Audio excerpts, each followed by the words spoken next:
지금 마이클 잭슨보다 훨씬 센 것 같아. 대표님 지금 뭘 보고 계신 건가요? 제니.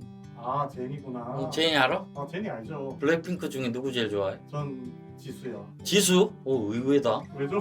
아니 보통 제니 아니면 로제 뭐 이러지 않나? 지수가 인기 많죠. 뭐 당연히 그렇겠지. 냈다 워낙 출중하니까. 아니 이 친구들이 솔로로 나오기 시작했잖아. 로제 나올 때만 해도 막 브루노 마스하고 둘이 하는 거 보고 브루노 마스요. 브루노 마스.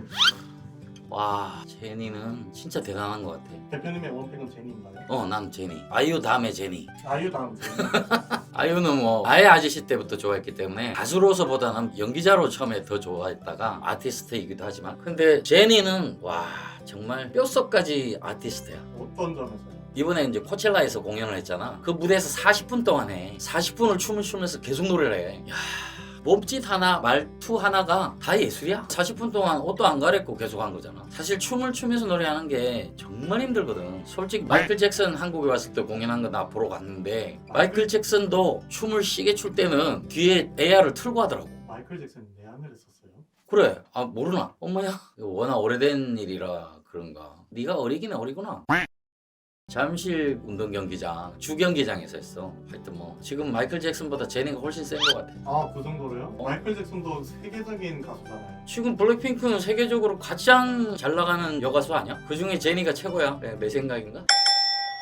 제니는 지금 여성 팝 아티스트 중에 전 세계에서 가장 인정받고 아주 선한 영향력을 주는 가수다. 해외에서 그렇게 평가를 해. 그리고 인터뷰를 할 때도 보면 제니는 말을 진짜 이쁘게 해. 항상 웃으면서 얘기하고 상대방을 항상 배려하는 게 보이고 되게 진솔해. 인터뷰할 때 제일 중요한 게 진솔해야 되거든. 진심으로 얘기를 할 때 사람들은 공감을 하잖아. 포장해서 하는 게 잠깐은 사람들은 속을 수 있지만 그렇지 않거든. 그걸 아는 것 같아. 내가 배경을 한번 찾아봤거든. 어떻게 이 나이에 이럴 수가 있지 했더니 이 친구는 10살에 뉴질랜드로 유학을 가. 엄마한테 얘기를 해가지고 자기가 갈 데를 정해. 엄마는 미국으로 가라고 막 준비를 했는데 뉴질랜드로 자기가 골라서 갔어. 자연이 좋은 데를 가겠대. 10살짜리가. 그래가지고 거기 가서 4년인가 5년을 있어. 그러다가 엄마한테 엄마 나 춤하고 노래가 너무 좋아. 나 오디션 볼까봐 이랬더니 엄마가 또 그래? 그러면 바로 들어와. 그러고 YG 오디션 보러 간 거야. 오디션에 또 덜컥 붙었네? 근데 아이돌 연습생으로 뽑혔다고 가수 되는 게 아니야. 그때부터 5년에서 10년이야. 근데 이 친구가 거기서 6년을 버틴 거야. 6년이요? 근데 같이 처음에 연습생으로 뽑혔던 아이들이 6개월 1년 단위로 잘려서 나가. 계속 테스팅을 하거든. 뭐 열심히 안 한다든지 기량이 부족하다든지 이러면 튕겨 나가. 회사에서 내보낸다고. 그러면 봐봐. 같이 막 연습하고 동료잖아. 그러던 친구가 떠나잖아. 그때 그 어린 마음의 심정이 어떨까? 그리고 남은 친구들끼리도 서로 경쟁해야 되잖아. 저 친구가 안 떨어지면 나가 떨어질 수도 있고. 그러면서 경쟁하고. 이런 건 지금 우리가 이미 성인이 돼서 치열하게 사회생활하면서 사는 그 40대 50대 사람들이 겪고 있는 그런 상황하고 비슷한 거야. 오히려 그거보다 더 처절할 수도 있어. 그 어린 나이에 감당할 수 그러니까 그 나이에 감당할 수 있는 게 아니잖아. 네 보고 그거 하라 그러면 네 하겠냐? 전 하죠. 뭐? 전 그래도 하죠. 뭐 당연히 할 일은 없지. 그쵸? 없으니까 하는 말이죠. 그 정도로 대단한 세월을 보낸 거야. 그 어릴 때 유학 갔다가 6년 동안 기획사에서 연습생 생활을 하고 21살에 데뷔를 하게 되잖아. 그런 내공이 어디서 오겠냐고. 제니를 보면서 또 놀라운 거 하나는 뭐냐면 브랜딩을 예술로 해. 자기 자체가 그냥 샤넬이 돼버리잖아. 그런 게 저 속에서부터 나오는 거거든. 그걸 보면서 나도 브랜딩을 했어야 되는구나 이런 생각을 하는 거지. 아무튼 아이돌 시장이 처음 히트를 하고 이럴 때만 해도 전 세계에서 뭐 얼마나 가겠어 이런 분위기였거든. 미국에서도 한국이 만든 일시적인 시장일 것이다. 얼마나 가겠냐 이랬는데 갈수록 정말 잘하는 친구들이 나오기 시작한 거야. 또 워낙 우리나라에서는 육성 시스템들이 워낙 잘 갖춰지니까. 그걸 최초로 만든 사람이 이수만 씨야. 이수만 씨가 스타 트레이닝 시스템이라는 걸 만들었어. 그래서 이 친구들이 캐스팅이 되면 그 프로그램 안으로 딱 들어가. 그러면 이 친구들이 하루 일정이 딱 잡혀. 1년 목표가 잡히고 그 일정대로만 계속 움직이는 거야. 그거 못 따라오면 탈락. 못 따라오면 탈락. 거기서 살아남는 친구들만 데뷔를 하는 거야. 그게 얼마나 심리적으로 압박이 컸을 거고 어떤 때는 상처도 받았을 거고. 근데 사실 우리 사람 사는 게 그런 거잖아. 사는 건 전쟁터에 비유를 한 번씩 하잖아. 경쟁 속에 살아야 되고 내가 살아남으려면 누군가하고 경쟁에서 내가 이겨야 되고 이런 것들이 그 나이에 배울 수 있다는 게 참 대단한 거거든.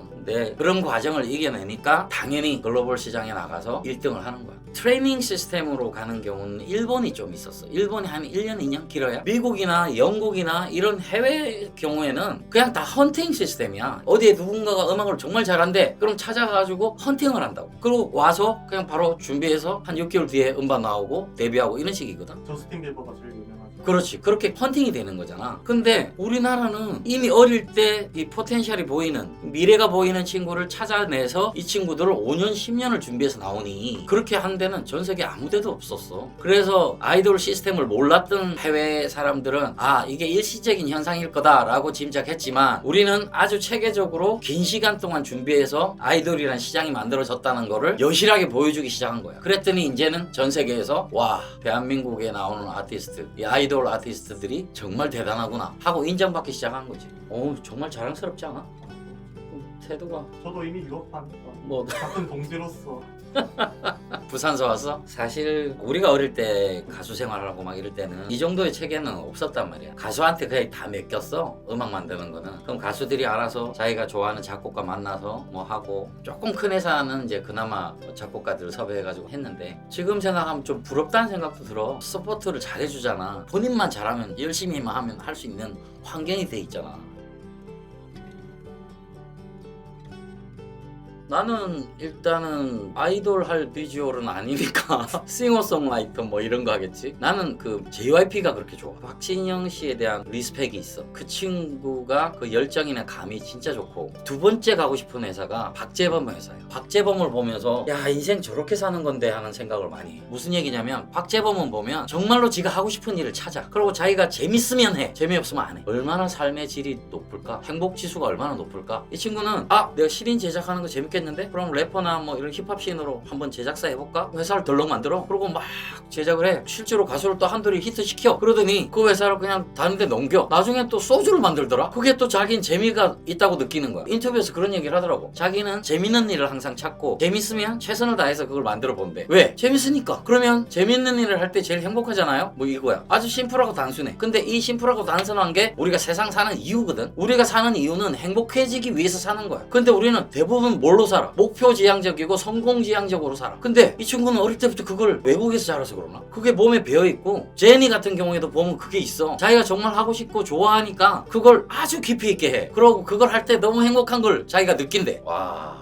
저건데 내가 20살로 돌아간다면 나는 그것부터 할 거야. 내가 뭘 하면 가장 행복할까? 굳이 음악이 아니더라도 내가 좋아하는 게 진짜 뭔지를 고민을 할 것 같아. 그리고 내가 뭘 할 때 제일 좋았지? 이런 고민을 할 것 같아. 지금 생각해보면 박재범 회사나 JYP를 들어가기 위해서 나는 엄청나게 준비를 하겠지. 물론 아이돌처럼 댄스 뭐 이런 걸 할 수는 없었을 것 같고, 나는 아티스트로 가고 싶은데 그러려면 작사, 작곡, 편곡 이런 걸 좀 더 깊이 있게 해야 되니까 그런 거 하고, 이제 노래를 정말 남자 목소리 중에 최고의 목소리고 남자 가창력 중에 최고의 가창력이라는 얘기를 듣고 싶은 거지. 제니가 엄마 사랑해 하고 항상 성공한 자녀들은 성공할 수밖에 없는 부모가 있어. 백그라운드에. 손흥민도 손흥민 아버지가 아니었으면 지금 같은 선수가 못 됐을 거야. 김연아도 엄마가 아니었으면 못 했을 거고, 제니도 엄마가 아니었으면 못 했을 거야. 부모의 역할이라는 게 있어. 그냥 만들어지는 게 아니거든.